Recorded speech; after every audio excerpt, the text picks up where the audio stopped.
오늘은 디스퍼전 우리가 지금 살펴보고 있는데 디스퍼전의 나머지 부분을 한번 살펴보도록 하겠습니다. 기존에 우리가 배웠던 걸 다시 한번 리뷰를 해보면 우리가 디스퍼전이라고 하는 것을 지금 배워보고 있습니다. 디스퍼전. 자, 여기서 첫 번째 우리가 디스퍼전이 첫 번째가 뭐가 있냐면 material dispersion, 재료 분산, material dispersion 가지고 재료 분산이 있었고요. 두 번째가 wave guide dispersion, wave guide dispersion, 그래서 DW. 세 번째가 profile dispersion, profile 기억을 하시겠죠? profile dispersion, DP. 이렇게 세 가지를 지금 배웠습니다. 요거 세 가지를 다 통칭해서 뭐라고 한다?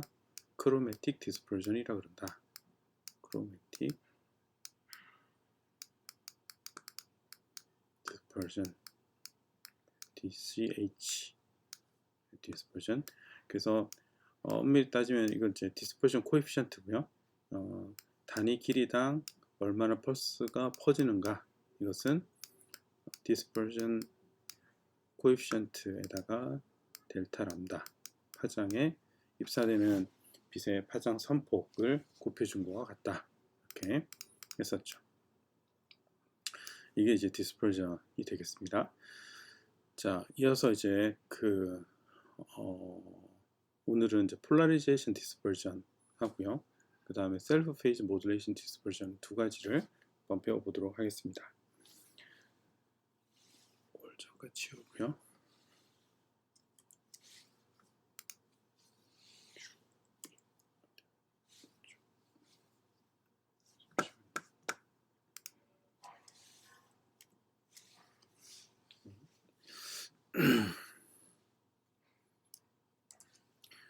자, 첫 번째는 polarization dispersion인데요.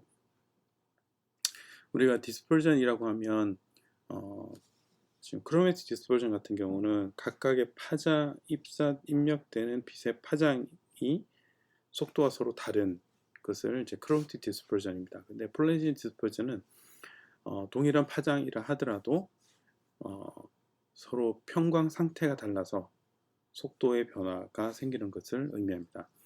자, 우리가 polarization이라고 하면 우리가 전자기파인 빛의 전기장의 진동 방향을 polarization이라고 우리가 배웠죠. 그래서 이 polarization이 전기장의 진동 방향이 이렇게 X 방향으로 진동하는가 또는 Y 방향으로 진동하는가.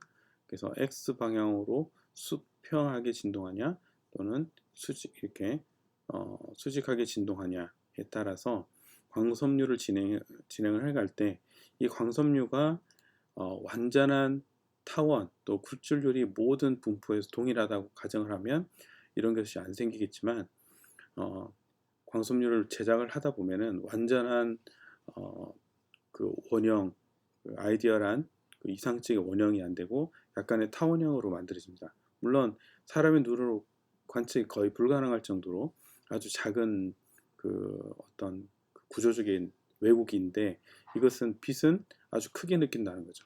빛은 이런 왜곡을 크게 느껴서 이렇게 X 방향의 굴절률, X로 진동하는 빛의 굴절률이 N1X라고 하고요.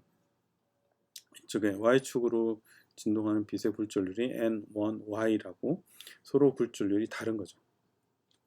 N1X와 N1Y가 서로 굴절률이 다른, 그래서 N1X와 N1Y가 서로 굴절률이 다르다. 그럼 뭐가 다르죠? 속도가 다르죠. 그래서 N1X의 속도와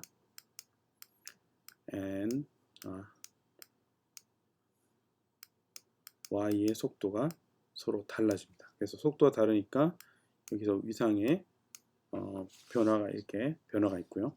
그러면 여기서 진행하는 빛과 여기서 진행하는 빛이 서로 퍼지게 됩니다. 그래서 지금 반대로 되네요. 여기서 입사가 되네요. 그래서 입사된 빛이 이렇게 시간상 퍼지게 되면 Y축은 늦게 도착을 하고, 예를 들어서 그래서 늦게 도착하고 X축이 많이 도착한다. 이걸로 봐서는 이제 여기서는 가정이 N 1 Y가 더 크죠. 예, 더 커요. 더 크다. 더 느리니까 더 크겠죠. 자, N1X. 이것이 이제 폴라리제이션 디스퍼전이 되겠습니다. 자, 그런데 폴라리제이션 디스퍼전의 그 펄스에 퍼지는 것은 어떻게 계산이 되냐면 폴라리제이션 디스퍼전 코에피션트 곱하기 루트 L입니다. 루트 L. 자, 기존에 우리가 델타 타우 L분의 델타 타우는 디크로매틱 델타 람다 이렇게 했었죠. 그래서 델타 람다의 영향을 받는 것이 크로매틱 디스퍼전이었는데, 이 크로매틱 디스퍼전은 각각 구할 수 있는 머티리얼 디스퍼전, 웨이브가이드 디스퍼전, 프로파일 디스퍼전 세 개는 각각을 식으로 구할 수 있었습니다. 그런데 폴라리제이션 디스퍼전 같은 경우는 지금 여기서 광섬유가 아주 긴 거리, 지금 뭐 짧은 거리가 아니라 아주 긴 거리를 진행하는 동안 이 각각의 뭐라고 해야 되죠? 이런 타원이 뭐 한번 이렇게 타원이 있다고 그대로 그 타원을 유지하는 것이 아니라 또 어느 구간에서는 또 조금 더 또 달라지고 어느 구간에 또 달라지고, 이것이 수킬로를 건너 진행해 가면서 계속 광섬유의 구조가 조금씩 달라집니다. 이런 식으로 달라져요.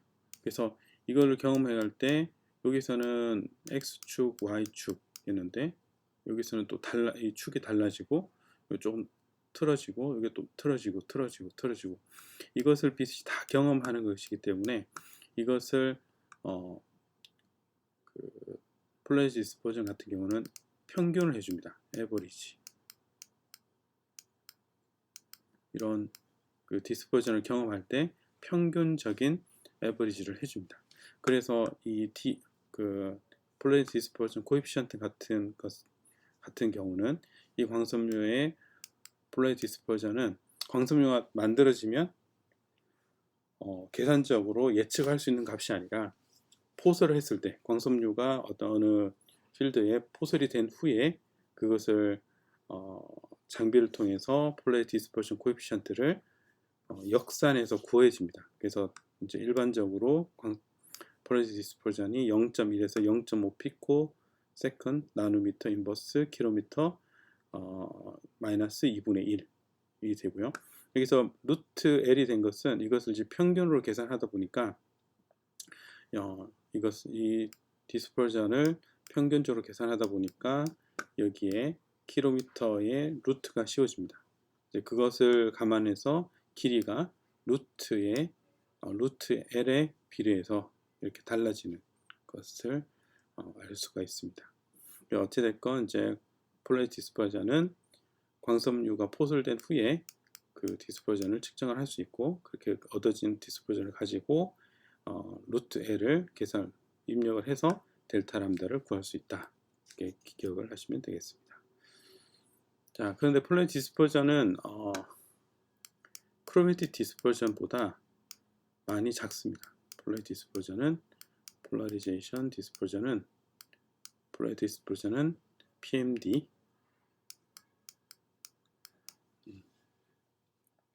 폴라리제이션 디스퍼전은 크로매틱 디스퍼전보다 많이 작기 때문에 크게 만약 크로매틱 디스퍼전이 큰 경우는 이것이 거의 무시가 되는, 지금 폴라리제이션 디스퍼전이 0.1에서 0.5 피코세컨드이기 때문에 거의 일반적으로 무시를 하는데, 이 크로매틱 디스퍼전이 0이 되는 제로 0분산, 우리가 람다 제로, 그래서 0분산 파장에서는 이 PMD 폴라리제이션 디스퍼전을 무시할 수가 없다.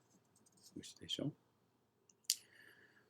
자, 그 다음에 우리가 살펴볼 것은 셀프 페이즈 모듈레이션 디스퍼전입니다. 셀프 페이즈 모듈레이션 디스퍼전. 일단은 셀프 페이즈 모듈레이션이 뭔가 라는 거죠. 셀프 페이즈 모듈레이션, 어떤 매질이 있습니다. 이것을 이제 주로 어떤 비선형 매질이라 그러는데 넌리니어 머티리얼 이렇게 부릅니다.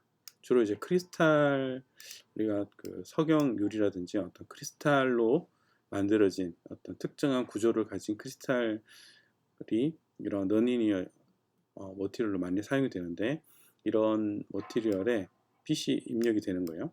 그러면 우리가 재료라 그러면 굴절율이 파장에 대해서 함수죠.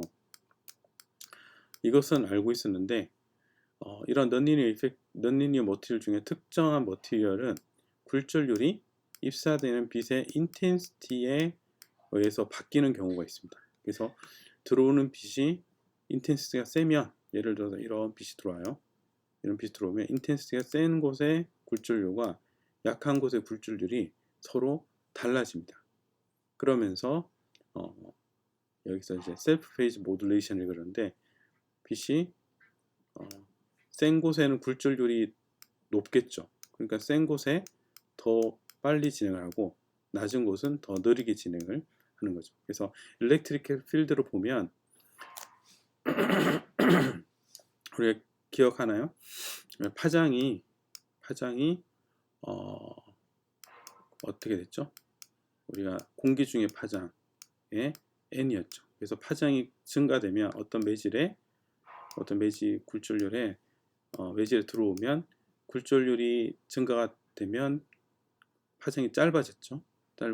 그리고 다시 나가게 되면 다시 원상태로 돌아왔죠.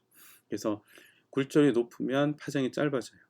그래서 예를 들어서 이런 원래 전기장이 이렇게 파장이 하나인 전기장이 이렇게 들어가는데, 이 전기장이 예를 들어서 제가 다시 그리도록 하겠습니다.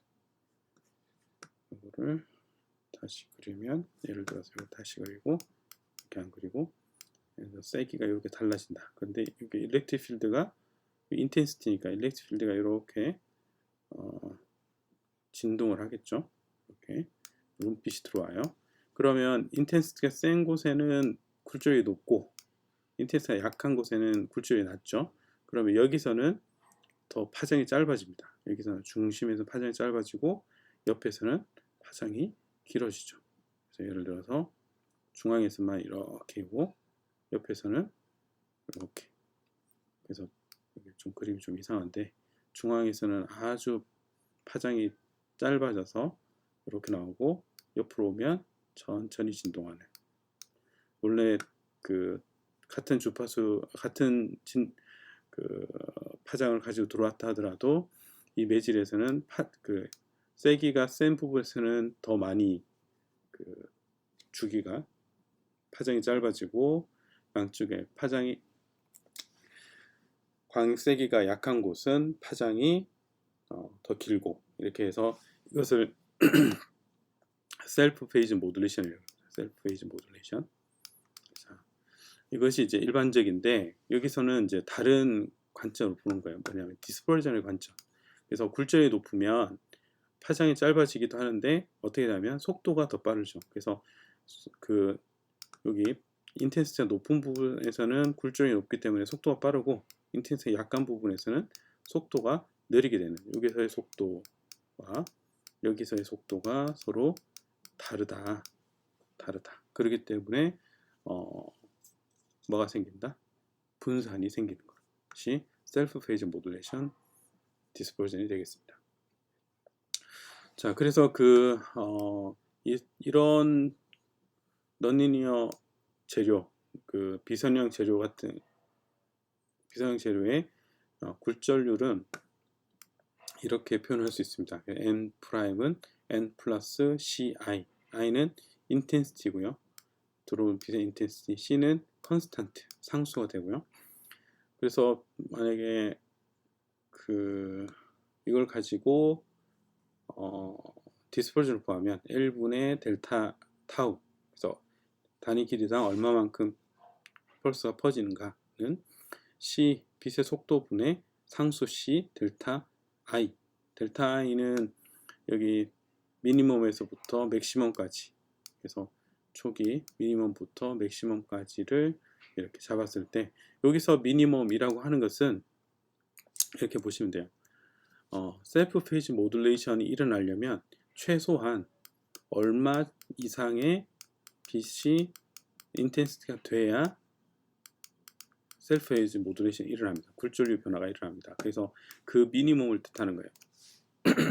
그 이상의 빛 인텐시티로 들어와야지 셀프 페이지 모듈레이션, 그리고 굴절류 변화가 일어난다. 그래서 그때 그 최소값, 이거보다 작은 빛으로 들어오면 이런 그 비선형 현상이 일어나지 않습니다. 셀프 페이지 모듈레이션이 일어나지 않고 이거보다 큰 빛으로 들어와야지 셀프 페이지 모듈레이션이 일어난다. 그래서 여기서 보시면 이거 이하일 때는 거의 굴절률이 원래 굴절률과 동일하고, 이거보다 커지게 되면 굴절률 변화가 생기게 되는, 굴절률 변화의 시작점을 I 미니멈에서부터 I 맥시멈 최대점까지. 그래서 또 그렇게 보시면 돼요. 그때 델타 I 그 광 인텐시티의 그 변이 값으로 보시면 되겠습니다. 결과적으로 C와 대문자 C는 둘 다 상수니까 델타 I에 의해서 결정이 된다. 인텐시티 차이가 크면 더 딜레이가 많이 생기겠죠. 당연한 얘기겠죠. 그래서 자, 한번 볼까요? 예제가 옵티컬 파워는 얼마인가. 그래서 우리가 넌리니어 셀프 페이지 모듈레이션의 디스퍼전이 단위 길이당 0.1피코, 1kg당 0.1피코가 퍼지게 된다. 그랬을 때 들어오는 빛의 옵티컬 파워는 얼마인가, 이렇게 물어봤습니다. 일반적으로 C는 대문자 C는 재료에 의해서 결정이 돼요. 재료에 의해서 결정이 된다. 그래서 10의 마이너스 14승 센티미터 제곱 와트 인버스, 이렇게 정의가 되고요. 그래서 델타 I는 이 식으로부터 구해보면 얼마가 되냐면 3 곱하기 10의 6승 와트 퍼 센티미터 제곱이 되고, 델타 N은 얼마냐면 3 곱하기 10의 마이너스 6승이 됩니다.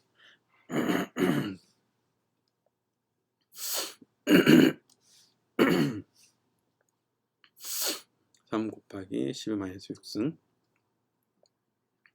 자, 그런데 이것이 지금 이게 단위 면적당 옵티컬 파워죠. 그래서 이 면적으로 나눠주면 이 들어오는 빛의 파워가 되는데, 이 면적은 어떻게 되냐면 광섬유의 코어가 만약에 10마이크로다, 직경이 10마이크로다 했을 때 그 면적은, 광섬유 코어의 면적은 7.85 곱하기 10의 마이너스 7승 센티미터 제곱이 됩니다. 이게 광섬유 코어의 면적이 되는 거죠. 반경이 10마이크로미터인 광섬유 코어의 면적이 7.85 곱하기 10의 마이너스 7승 센티미터 제곱이 됩니다. 그래서 이것을 여기다가 곱해주면 옵티컬 파워는 약 얼마냐면 2.35 와트가 돼요. 자, 요게 예를 들어서 요게 지금 싱글 모드 파이버, 우리가 지금 제가 한 가지 더 설명을 해야 될 것이 뭐냐면, 우리가 넌리니어 머티리얼을 사용을 하면 들어오는 파워가 작아도 이런 효과가 일어납니다. 그런데 일반적인 글래스, 우리가 광섬유가 넌리니어 현상이 있는 재료가 아니에요. 그런데 이 일반적인 글래스에서 이런 비선형 효과 또는 셀프 페이지 모듈레이션이 일어나려면 이 델타 I가 아주 크면 됩니다. 그래서 입력되는 빛의 세기가 아주 크면 이런 효과가 일어나는 거죠. 근데 보통 우리가 사용하는, 광통신에 사용하는 것이 뭐 50mW 이하, 50mW 이하를 주로 사용을 해요. 근데 여기서는 얼마였죠? 2.35 와트죠. 와트니까 엄청난 파워입니다. 이 정도의 파워로 넣어줘야지 얼마만큼 움직인다? 0.1 피코세크 움직입니다. 자, 여기서 여기 빛이 퍼지는 것이 0.1 피코, 1kg당 0.1 피코를 움직이게 하려면 셀프 페이지 모듈레이션으로 2.35 와트를 넣어줘야 되는, 엄청난 파워를 넣어줘야 되는 거죠. 그래서 주로는 일반적으로는 이런 셀프 에지 모듈레이션은 광통신의 광섬유에서 잘 일어나지 않습니다. 그런데 왜 이걸 고려를 하냐면 최근 들어 광세기가 우리가 사용하는 LD의 파워가 증가했고요.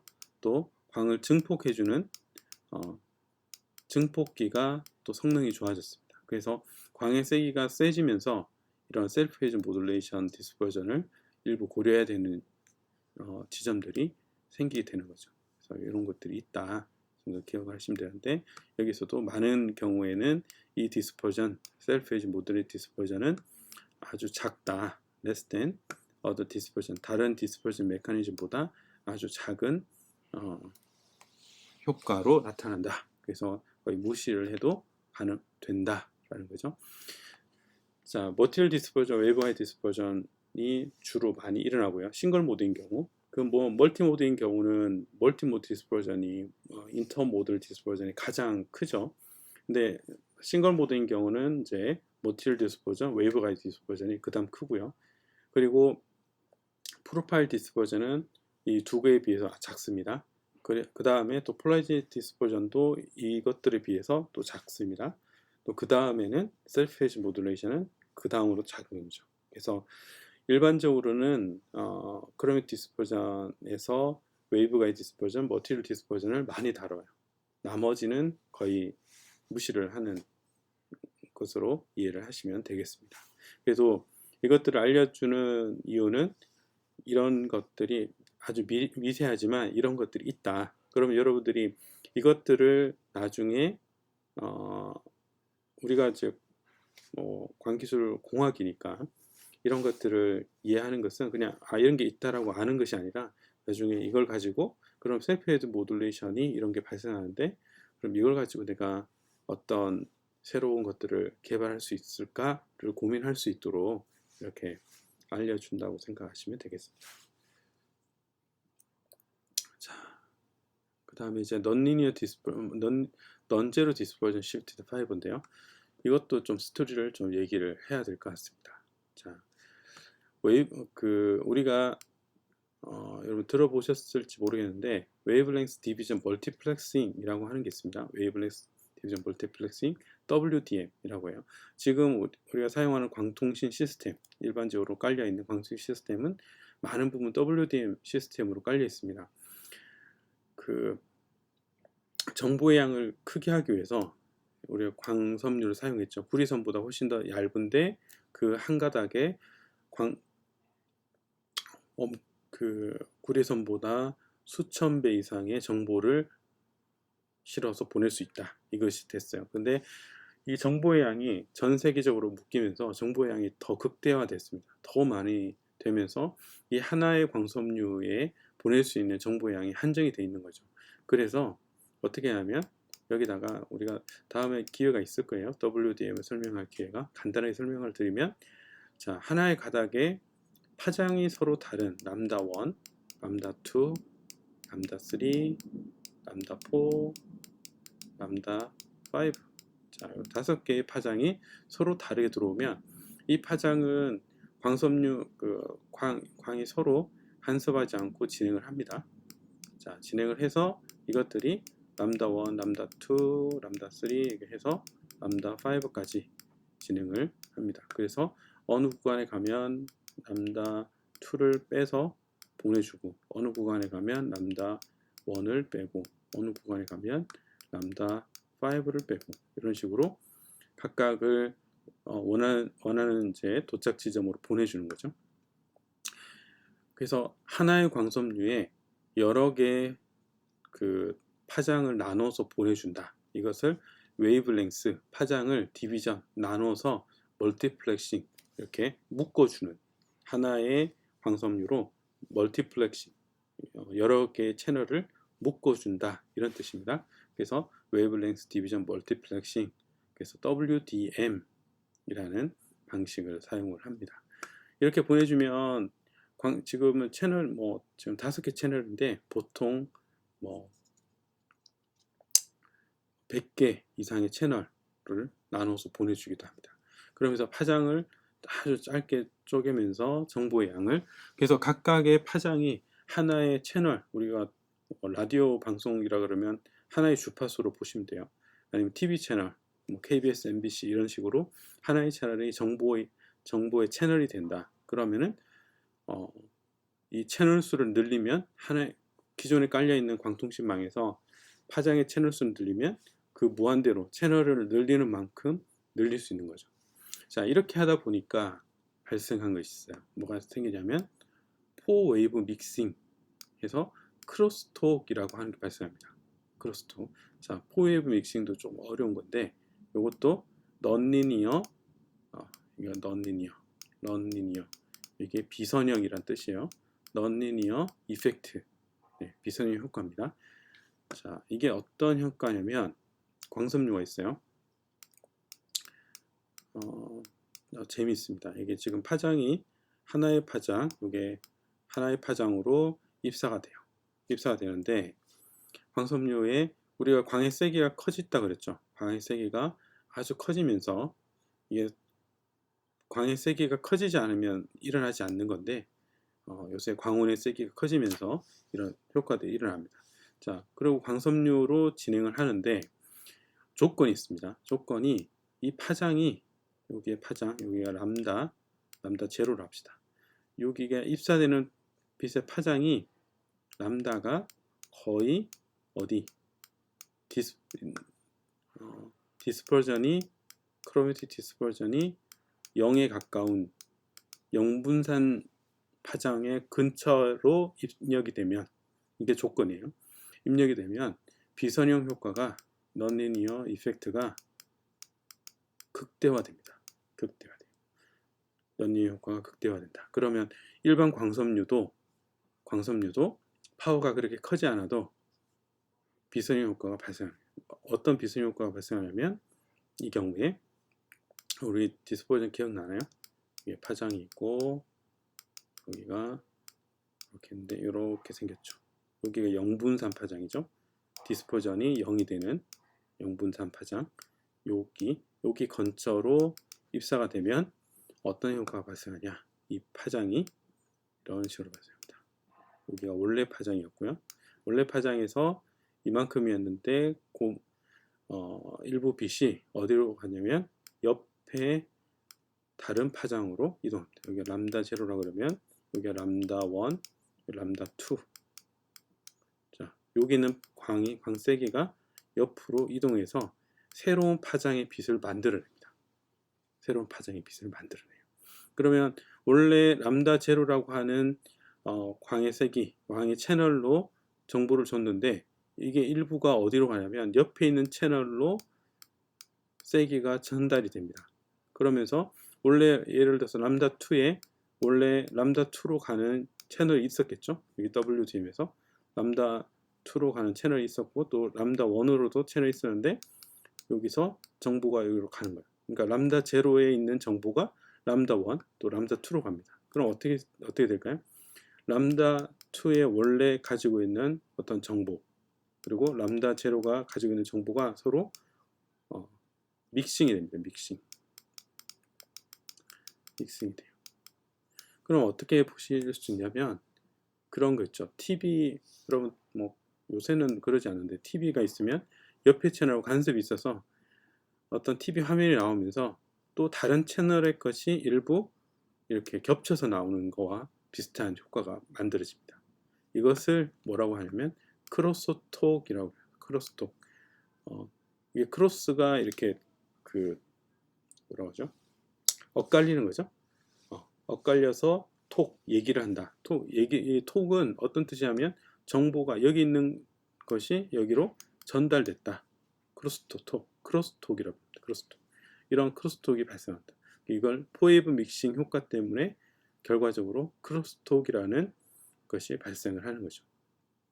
그래서 두 신호가 파장이 서로 다르며 간섭을 일으키지 않았는데 이 신호가 비선형 효과 때문에 옆에 신호의 전달, 광세기가 전달되면서 정보도 같이 전달되죠. 그러면서 두 개가 서로 크로스톡, 서로 함께 이야기하는, 그러면 이렇게 두 개가 믹싱돼서 원래 신호를 구분할 수 없는 그런 문제가 발생을 합니다. 자, 그것이 원인이 뭐였다고 했죠? 자, 디스퍼전이 제로기 때문에 그렇다 했죠.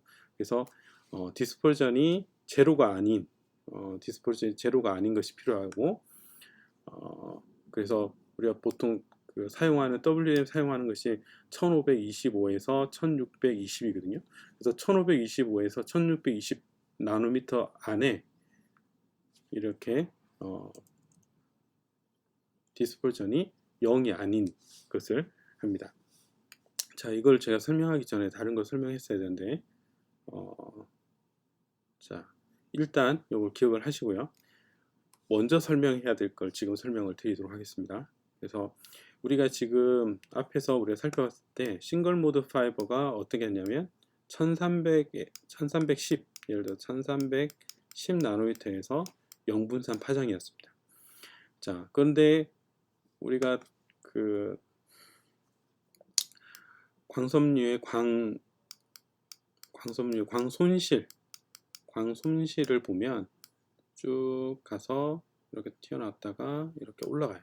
여기가 이제 OH 물에 의해서 만들어지는 손실. 그래서 이 값이 크면 손실이 큽니다. 광이 빛을 광섬유 안으로 진행하면서 광이 더 빨리 줄어드는 거죠. 자, 그래서 이것이 OH 물에 의해서 발생하는 게 픽이 있고요. 여기가 요 근처가 어디냐면 1300이에요. 1300. 그리고 이게 제일 작은 곳이 1550입니다. 공교롭게도 1550이에요.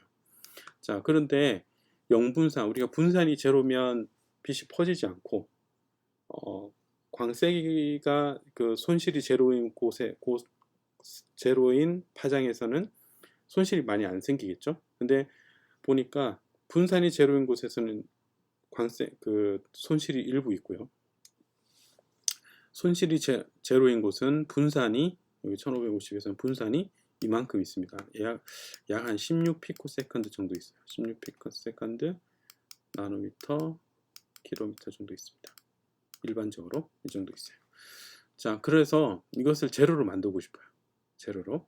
그래서 손실도 제로가 되고 분산도 제로가 되게 만들고 싶어서 사람들이 만들었습니다. 만들어서 제로 디스퍼전 시프티드 파이버, 제로 디스퍼전 시프티드 파이버. 그래서 그 영분산 파장. 그래서 디스퍼전 시프티드 파이버라고 그래요. 일반적으로 디스퍼전 시프티드 파이버를 이렇게 만들었습니다. 영분산을 여기가 0이었는데 1550이 0이 되게 만들었어요. 이렇게 만들었더니 좋죠. 분산이 0이고 또 광손실도 0이니까 거의 0이 아니지만 작으니까 좋은 여기가 영분산 파장 죄송합니다. 여기가 이제 1550에서 0이 되게 했습니다. 자, 이렇게 만들었더니 문제가 방금 제가 설명했던 포획 믹싱이 만들어지는 거예요. 여기서 포획 믹싱이 만들어지는 영분산이니까 여기서 비선 효과가 극대화되는 효과가 있습니다. 그래서 여기 회색으로 표시된 이 부분이 1525에서 1620에 해당하는 이 구간에서 영분산이 있으면서 어떻게 되냐? 비선 효과 때문에 크로스톡이 발생한다. 그래서 이것을 없애는 방법, 여기 영분산이 아니면 되죠. 자, 그래서 사람들이 개발한 것이 이 기울기를 영분산을 여기 끝에 오겠습니다. 이 구간의 끝에 오게 해서 기울기를 이렇게 준 거죠. 그러면서 여기서는 분산은 작지만 일부 이렇게 분산 값을 일부 약하게 주는 거예요. 아예 영분산은 안 되게 그렇게 하면서 만들었습니다. 그것이 이제 리듀스 슬롭이라 했는데 이것을 non zero dispersion shifted fiber. 그러니까 제로 디스퍼전을 제로로 하지 않고 shift 움직였다. 옆으로 이동시켰다. 이런 뜻이에요. 그래서 이 구간을 직전으로 하든지 아니면 지나서 만들든지. 그래서 직전에 만들면 이것이 디스퍼전이 양의 값이 되고요. 지나서 만들면 디스퍼전이 음의 값이 되게 만드는 거죠. 그래서 이런 제로 디스퍼전 시프티드 파이버를 만들어서 이렇게 그 비선형 효과를 제거를 했습니다. 이런 것이 이제 스토리예요, 스토리. 그래서 어떻게까지 발전이 되어 오고 있는지를 알려드렸습니다. 그런데 보면 해봤더니 여기서는 디스플레이 작은데 여기 가면 갈수록 디스퍼전이 끝부분에서는 커져요. 그래서 처음 예를 들어서 채널 여기 1500에 가까운 채널에서는 분산이 많이 일어나는데 1600에 가까운 데서는 분산이 많이 일어납니다. 자, 이것을 어떻게 해결할까? 사람들이 고민을 했습니다. 고민을 하다가 이렇게 만들었어요. 디스퍼전 플래튼드 파이버. 예. 그래서 디스퍼전을 평평하게 만들자. 그래서 머티리얼 디스퍼전과 웨이브 가이드 디스퍼전인데 머티리얼 디스퍼전을 바꿀 수가 없으니까 이거는 픽스죠. 고정이 돼 있죠. 고정이 돼 있으니 물론 재료를 바꾸면 되는데 재료를 바꾼다 해서 이 슬럽을 많이 바꿀 수 없으니까 구조를 바꿨습니다. 웨이브 가이드의 구조를 보통 이제 스텝 인덱스가 이렇게 인덱스가 되는데 코어 인덱스를 이렇게 줄였다가 늘려가지고 이렇게 W 모양 이걸 이제 W 프로파일 이렇게 불러요. 프로파일 W 프로파일 W 프로파일 이렇게 부르는데 이렇게 만들어서 이 슬럽을 이렇게 만들었습니다. 그러면 이 두 개를 더한 값이 크로매틱 디스퍼전이니까 여기서 1550에서 1625 사이에 어떻게 되냐면 이런 식으로 그래서 디스퍼전이 0은 아니지만 이 값이 디스퍼전이 거의 뭐 한 2피코 이내로 줄어들게 만들었다. 그렇죠. 이렇게 하면서 이 모든 채널에서 비선 효과가 일어나지 않으면서 광이 전송이 될 수 있도록 또 분산값도 작게 유지가 되는 그런 디스퍼전 플래튼드 파이브를 만들었습니다. 이런 것들이 개발되어 있다. 이런 거죠.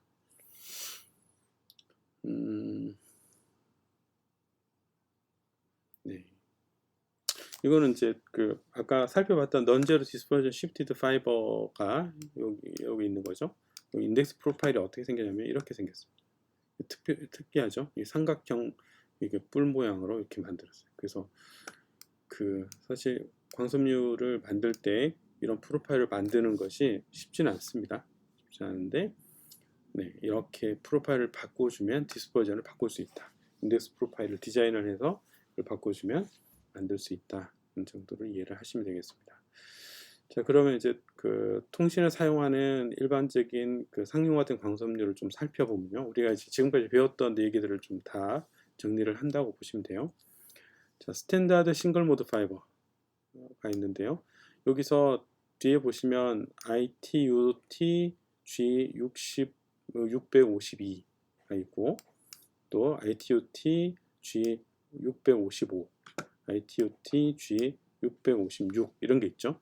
이것은 각각 뭘 나타내냐면 표준입니다. 표준. 광섬유를 예를 들어서 한국에서 만드는 광섬유, 일본에서 만드는 광섬유, 미국에서, 중국에서 각각 회사들이 광섬유를 만드는데 싱글 모드의 뭐 코어의 사이즈, 굴절률을 다르고 막 이래 되면 미국에서 만든 거와 한국에서 만든 거 서로 연결하면 제대로 손실이 많이 발생하겠죠. 그래서 전 세계에서 그 싱글 모드 파이버를 만들 때 ITUT G625라고 하는 문서를 만들었습니다. 표준 약속을 한 거예요.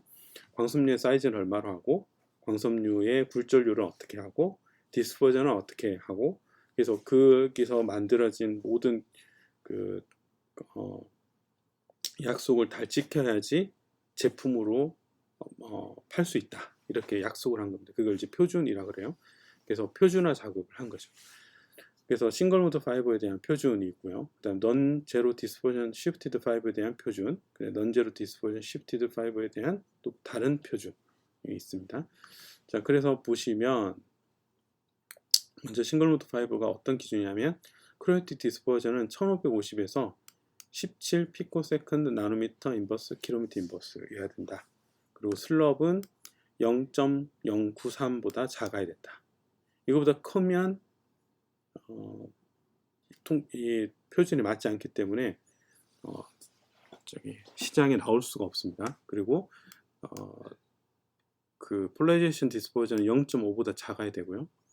여기서 케이블드라고 하는 것은 광섬유가 그 광 케이블에 포설되어 있는 상태에서의 PMD. 우리가 PMD에 배울 때 뭐냐면 다 포설됐을 때 어떻게 그 되는가를 측정을 한다고 했죠. 후 측정해서 그 평균값을 가지고 그 PMD 그 폴라리제이션 디스퍼를 결정하는데, 그래서 케이블이 된 상태를 보통 이제 PMD를 측정을 합니다. 결정하는데 그때 0.5. 그 다음에 그 크로메 디스퍼전이 0분산이 되는 지점이 1312 나노미터에서 0분산이 되게 한다. 그리고 모드 필드 다이아미터 MFD는 모드 필드 다이아미터 우리 기억하죠? 모드 필드 다이아미터가 우리 EW 기억하나요? EW 모드 필드 다이아미터가 8.6에서 9.5 사이 마이크로미터 사이. 근데 그때 파장이 1310 파장일 때 모드 필드 다이아미터가 8.6에서 9.5 사이로 들어와야지 이 싱글 루프 파이버는 제품화 될 수 있고요. 그 다음에 컷오프 웨이블렌스 싱글 모드가 되는, 그래서 람다 C가 1260 나노미터 보다 작아야 된다. 컷오프 웨이블렌스가 1260 나노미터보다 작은 것이 컷오프 웨이블렌스여야 된다라는 거죠. 다른 것도 살펴볼까요? 자, 그래서 넌제 디스퍼전은 이제 크로매틱이 0.1에서 6 훨씬 많이 줄었죠. 여기서는 이제 2에서 14, 그리고 슬럽이 0.05, 여기는 0.045, 그 다음에 여기는 0.5, 여기는 PMD가 0.2. 그 다음에 여기서는 이제 사용할 수 있는 파장이 1500에서 1600 레인지 WDM에 사용해야 되고, 모드 필드 다이아미터가 8에서 11 마이크로미터. 그 다음에 여기서는 1460에서 1625까지 더 넓게 디스퍼전이 분포가 됩니다. 그러니까 여기가 좀 더 크죠. 디스퍼전이 얘보다 좀 더 큽니다. 파장의 범위가 넓어졌으니까. 여기가 이제 dense WDM이라 그러는데, 여기선 WD 파장이 넓은 지역을 요 파장 영역을 DWDM이라고 부릅니다. 여기에서 1500에서 1600을 WDM이라고 부르고요. 그때 모드 필드가 7에서 11 마이크로미터. 그 다음에 디스퍼전이 포지티브 양의 디스퍼전을 가져야 되고, 컷오프는 1310 나노미터 이하의 컷오프 웨이브렌스를 가져야 된다라는 거죠. 그래서 이것이 표준에 나오는 내용이고요. 밑에 세 가지는 뭐냐면 제품입니다. 여기는 이제 코닝이라고 하는 회사에서 SNF28이고요. 그 다음에 여기서는 OFS라고 회사에서 만들어진 제품이고요. 여기도 마찬가지 OFS에서 리치 파이버라고 하는 것입니다. 여기서 보면 1550에서는 18 피코 세컨드, 그 다음에 여기는 0.088이 되고요. 여기는 폴라리제이션 디스퍼전 0.1 이하. 여기가 지금 추루 파이버는 2.6에서 8.9 디스퍼전이, 그리고 여기는 0.045, 여기가 0.02. 폴라리제이션 디스퍼전이 작네요. 그래서 지금 여기 그 두 개의 여기는 이제 세 개, 여기 각각의 통신 표준을 만족을 한다 했고요. 그 다음에 파장, 영분산 파장이 1317 나노미터, 모드 필드 다이아미터가 9.2 마이크로미터, 그리고 1550에서는 10.4 마이크로미터, 여기는 이제 1530에서 1625에서 최적화되어 있고, 모드 필드 다이아미터가 8.4 마이크로미터, 컷오프가 1260 나노미터 이렇게 된다. 여기서는 이제 1460에서 1625, 그리고 람다 제로가 1450, 모드 필드 다이아미터가 8.6 마이크로미터. 자, 여기서 보시면 이게 지금 한 평균 한 6 정도 되죠. 6피코 정도 되는데 일반적으로 18 또는 17 정도 돼요. 그러면은 2분의 1만큼 줄어들었다고 볼 수 있죠. 2분의 1보다 더 줄어들었죠. 그죠? 3분의 1 정도 되겠네요. 3분의 1 정도 줄어들었습니다. 그러면은 만약에 같은 두 개의 파이브라고 그러면 예를 들어서 싱글 모드가 이만큼 펴졌으면 리치 파이브 같은 경우는 요거의 3분의 1만큼 퍼지는 거죠.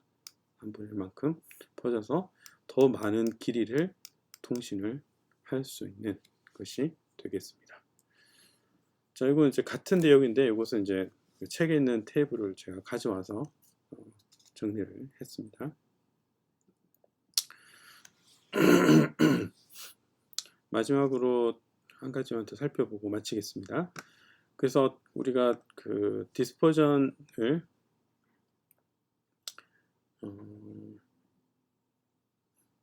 자, 네. 여기까지 하고 우리가 디스퍼전 컴펜세이션은 다음 시간에 다시 정리해서 알려드리도록 하겠습니다. 시간이 많이 갔으니까 여기까지 하겠습니다.